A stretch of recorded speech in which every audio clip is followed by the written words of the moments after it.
हिंदवी स्वराज्याचे सरसंस्थापक छत्रपती शिवरायांना मानाचा मुजरा करतो। भारतीय राज्यघटनेचे शिल्पकार भारतरत्न डॉक्टर बाबासाहेब आंबेडकर यांना मानवंदना अर्पित करतो।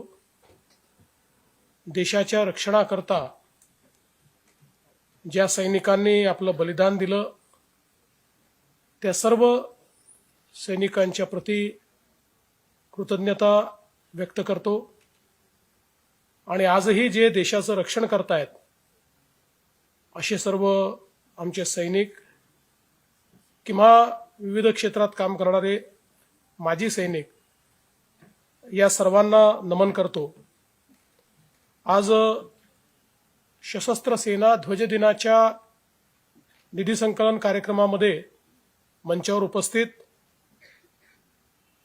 राज्याचे मंत्रिमंडळातील आमचे सहकारी आणि माजी सैनिक कल्याण मंत्री माननीय शंभूराजे देसाईजी, राज्यमंत्री माननीय आशिष जयस्वालजी, या ठिकाणी उपस्थित श्रीमती रश्मी शुक्ला डीजीपी, श्री पंकज कुमार सचिव, श्रीमती विजयलक्ष्मी बिद्री विभागीय आयुक्त, श्री विपिन इटनकर जिल्हाधिकारी नागपूर, श्री विनायक महामुनी CO ZP, Shri Anand Patharkar major Shri Anand Patharkar, त्याचप्रमाणे या ठिकाणी उपस्थित सर्व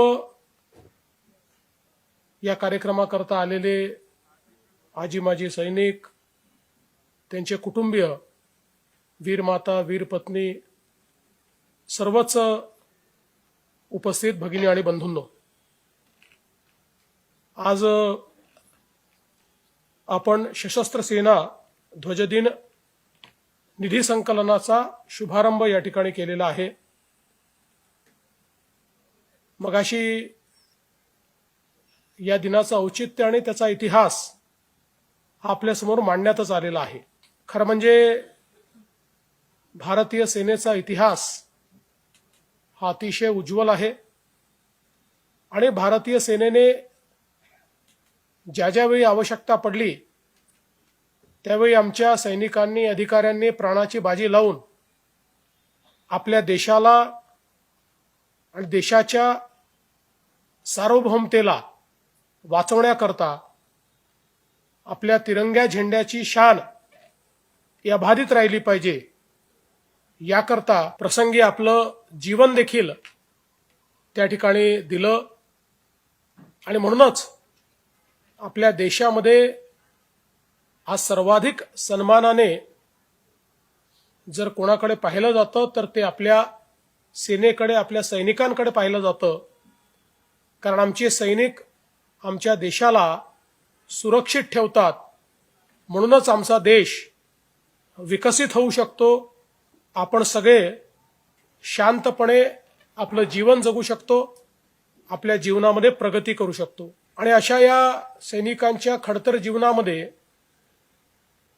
खऱ्या अर्थानं ज्या ज्या पद्धतीनं आपल्याला काही ना काही करता येईल, मदत करता येईल, त्यांच्या कुटुंबाला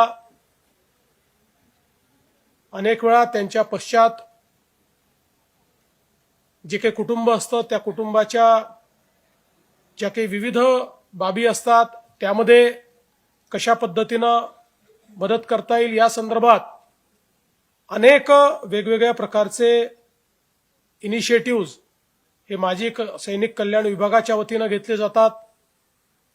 आणि मला हे देखील या ठिकाणी सांगितलं पाहिजे की 2014ला जेव्हा मी मुख्यमंत्री झालो त्यावेळी आमचे जे सैनिक शहीद व्हायचे त्यांना शासनाच्या वतीनं आम्ही 3 लाख रुपये द्यायचो।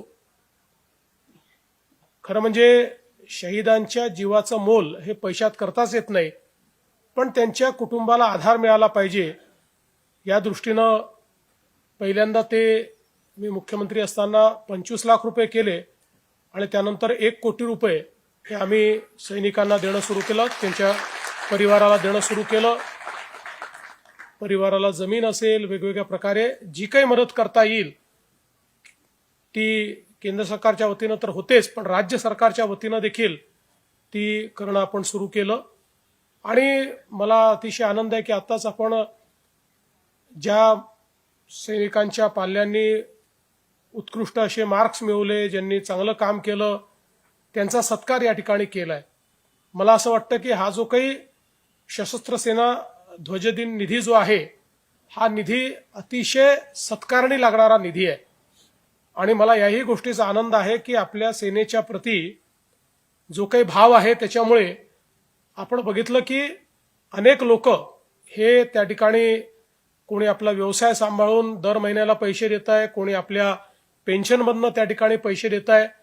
मला असं वाटतं की हा जो सेनेच्या प्रती भाव आहे तोच अत्यंत महत्वाचा, आणि तो आपल्या सेनेने जो आदर या ठिकाणी प्राप्त केलेला आहे तो खरोखर मला असं वाटतं अत्यंत महत्वाचा आहे.